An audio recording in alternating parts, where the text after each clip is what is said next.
So this was actually very surprising today. The Cincinnati Bengals are releasing La'el Collins. Yes, after that week 1 performance with Jonah Williams at right tackle, I guess that kind of sold them on the whole idea of just going Jonah moving forward.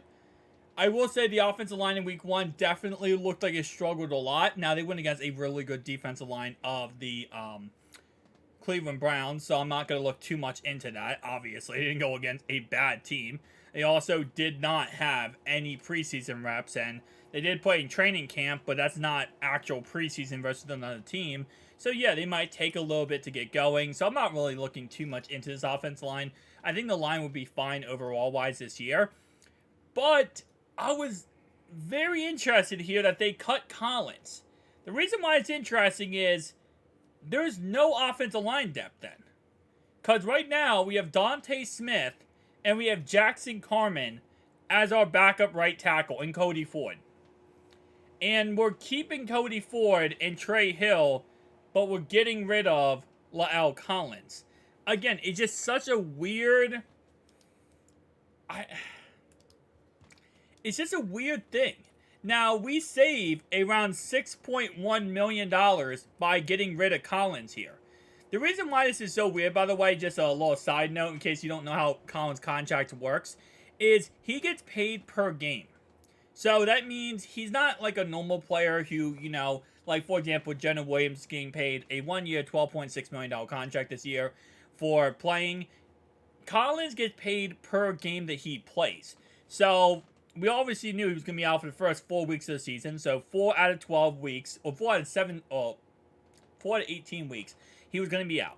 So at best, if he came back, right, he would come back and be able to play, realistically speaking, 14 weeks. Now, obviously, Jonah Williams would be the starter at that time. So there would have to be some competition between, Jonah and Collins. But still, it would be, a competition. We would have offensive line depth and everything would work out pretty well. Us getting rid of Collins, again, like I said, does not make much sense at all because of that. Yes, we saved $6.1 million, and yes, in theory, we could use that money toward, maybe T. Higgins' contract or someone else's contract extension, but it doesn't make sense because the Bengals do not work on contracts during the season. I talked about this in my video about a day ago, and someone actually pointed this out, and I looked into it, and it's actually very true. The Bengals do not negotiate contracts during the season. And Higgins, it was made very clear that because of the fact we lowballed him, he's not going to work on a new contract until the end of the season anyway. But the Bengals don't do it nonetheless. That's just not how they go about things. They wait until the end of the season, or they do it before the season starts to get a contract done. Now, obviously, they want to keep someone, then they might go ahead and do it during the season. It really comes down to that. So, why did we cut him then? Why did we get rid of him? Like, what's the point going into this that we said, hey, listen, we're going to get rid of Collins? The only point I could think about is with that $6.7 million that we're saving here. And again, keep in mind, we're saving $6.7 million this year. And then next year, let me actually go ahead and pull up this real fast. Next year, we're saving, pre-June 1st, around $5.4 million. So 6.1 this year, 5.4 next year.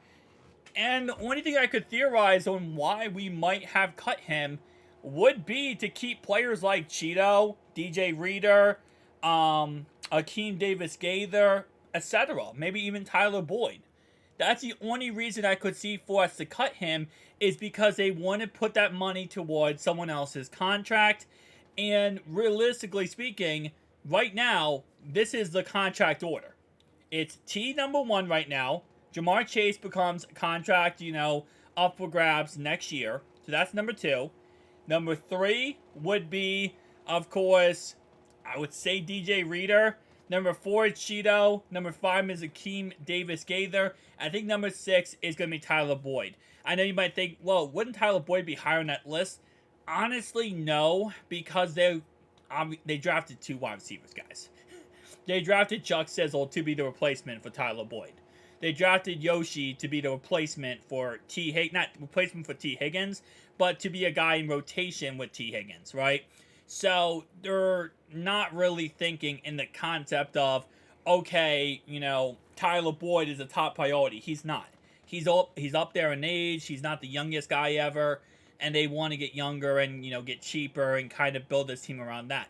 But again, it just really baffles me, really, because of the fact that we don't have offensive line depth at this moment in time. Now, again, could they possibly go pick somebody else up? Yes. Could they go and maybe use this money toward those contracts I just mentioned? Absolutely. But if Jonah goes down with injury, knock on wood, 1,000 times knock on wood here, because if we lose Jonah, I don't know what we're gonna do. We cut Hakeem Davis. We cut Hakeem, a right tackle. He got signed by somebody else. So, realistically speaking, Jackson Carman would be the immediate right tackle backup, or Dante Smith. It's just really weird. Now, you could make the argument, well, Collins has an injury history. He's never really fully healthy, and, there's no reason to really keep him if he can't stay healthy, right? Save the $6.7 million or $6.1 million, save the $5.4 next year, and maybe go get somebody else for cheaper or do something like that. Yeah, I guess, but again, like I said, at this point, especially when you get throughout the season into the playoffs, you want to have as much offensive line depth as possible. You want to have as much depth as possible across all positions, not just offensive line, right? You want to have it across the board till you can make sure that, going into the playoffs, you have a roster. You have people that can actually protect you. Now, I'm going to keep going with the philosophy that, the Bengals know what they're doing, and I think they truly do, right? At the end of the day, as fans, we get upset or, oh, blah, blah, blah, this, blah, blah, that. But at the end of the day, this is an NFL team. They're very successful. We see the last, 3 years, well, this year will be the third year, they're probably most likely going to go back to the AFC Championship game. So the last 2 years in a row, they went to the championships. They went to the Super Bowl 2 years ago. This is not a bad team. This organization, Duke Tobin, Katie Blackburn, Mike Brown, Zach Taylor, they know what they're doing. So clearly this was for a reason. Now, there might have been more of an injury history or more of an injury problem with setbacks that we don't know about with Collins. Again, there's a lot of things behind closed doors that we simply do not know. But it's going to be interesting. Now, the offensive line free agents at right tackle, Juwan James, who used to play for the Ravens, and obviously has a lot of injury history with himself. Marcus Cannon, Josh Wells, Mike Remmers, Clark, and Storm Norton. And I know there's going to be a comment, and I will mention this, like, why didn't we trade him? Why didn't we try to trade him for another tackle and try to get someone? And I promise you one thing, they probably did. They probably did shop him around. My guess is, especially with how his contract is set up per game basics, where he's getting paid every game he plays, they probably did try to shop him around. But the problem is, again, his injury history. The guy can't stay healthy. And if when he's healthy, he's one of the best. He's actually a really great run blocker. Not really that much of a pass blocker, but he's a really great run blocker. But he can't stay healthy. And if you can't stay healthy in this game, it sucks, but nobody really wants you, right? Especially the offensive line position. That's the one position where it's not like you can really have a guy who gets hurt all the time. You can't. You need to have someone who's consistent and can play, whole entire season. And listen, Jonah Williams has shown this preseason, the one drive he had, and training camp, that he looked really good. He looked like he could become a starter on this team. I just hate it for the fact that I love to have offensive line depth. Because last year, if we had offensive line depth in the championship, I don't think the outcome would have been the same. That's my personal opinion. Now, Taylor Lewan is still available, Eric Fisher, Jason Peters, and Dozier. And again, like I said, there's still options. They could also trade if they wanted to. It's just interesting. I was not expecting them to cut Collins. If they cut Collins, I expected them to do it before the season started. But you know what? It is what it is. He was going to be out for 4 weeks anyway. I have trust that the Bengals know what they're doing, and I'm going to have trust in the organization that this was the correct move. And that's why I say moving forward, because at the same time, we don't know everything about Collins and what was wrong, what was not wrong. We only get told as fans what we're allowed to get told. So at the end of the day, there could have been more setbacks that we don't know about, and it is what it is. But, moving forward, again, like I said, we have Jackson Carman now, Dante Smith as our backup right tackle. Cody Ford also is in there too as a rotational guy. And Jonah's going to have to be that guy. Jonah's really, really, really going to have to be that guy now.